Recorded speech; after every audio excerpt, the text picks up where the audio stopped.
പതിവിന് വിപരീതമായി BJP കേരളത്തിൽ ഏറ്റവും കൂടുതൽ പ്രതീക്ഷ വെച്ച ഒരു തിരഞ്ഞെടുപ്പായിരുന്നു ഇത്തവണ കഴിഞ്ഞുപോയത്.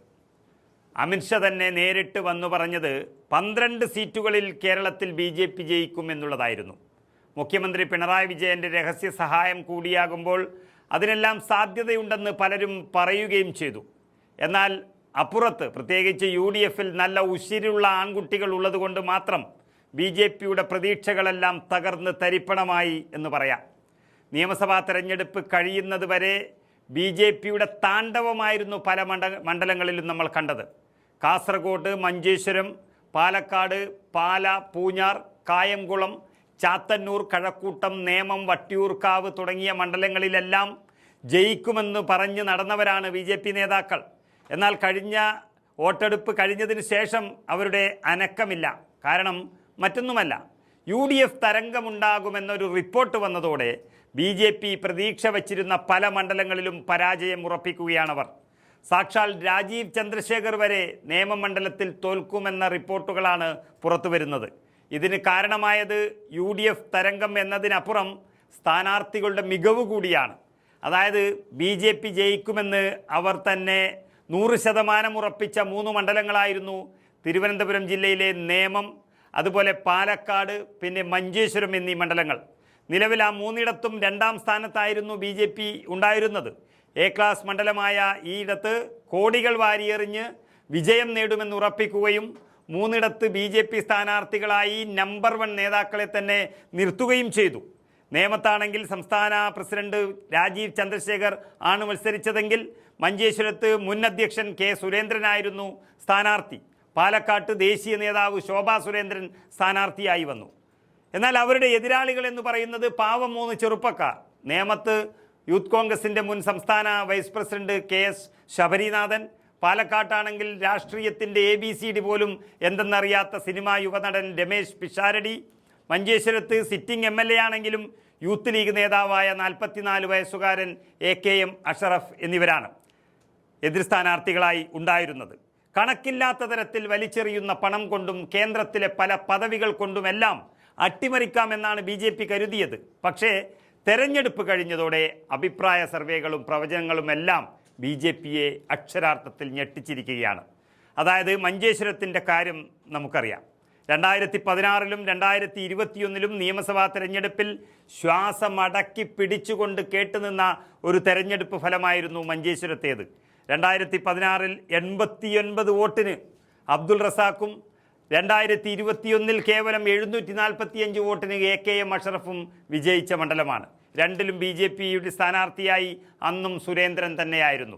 ഇത്തവണയും ആ സുരേന്ദ്രൻ AKM അഷറഫിനെ തന്നെ നേരിടുമ്പോൾ അഷറഫിലേക്ക് MLA എന്നുള്ള നിലയിൽ ഉണ്ടാക്കിയ ജനപിന്തുണയാണ് വോട്ടായി വരുന്നത്. ആ ജനകീയ പരിവേഷം അതിനടുത്തെത്താൻ പോലും സുരേന്ദ്രനായിട്ടില്ല എന്നുള്ളതാണ് സത്യം. ഭൂരിപക്ഷം ഒരുപക്ഷെ മഞ്ചേശ്വരത്തെ തന്നെ ഞെട്ടിച്ചുകൊണ്ട് 10,000 കടക്കുമെന്നും പറയുന്നവരുണ്ട്. അതുപോലെ തന്നെയാണ് പാലക്കാട്ടും സംഭവിച്ചത്.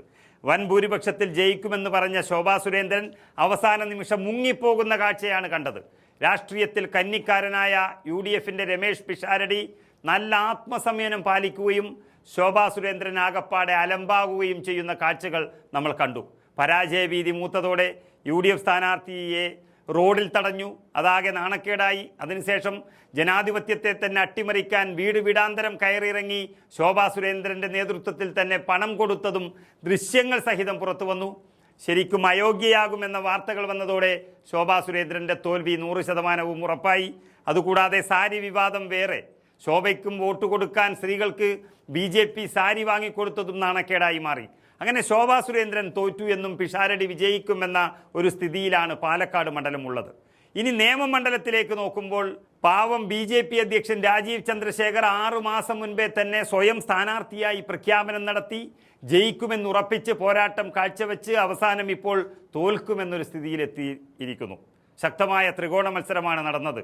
എങ്കിലും രാജീവ് ചന്ദ്രശേഖറിനെ നേമത്ത് ആർക്കും ബോധിച്ചില്ല എന്നുള്ളതാണ് സത്യം. അതായത് സിറ്റിംഗ് MLA ശിവൻകുട്ടി ഒരു പരാജയം ഉറപ്പിച്ച തരത്തിലായിരുന്നു മത്സരിച്ചത്. ഒന്ന്, ആരോഗ്യപരമായി അദ്ദേഹം ക്ഷീണിതനാണ്.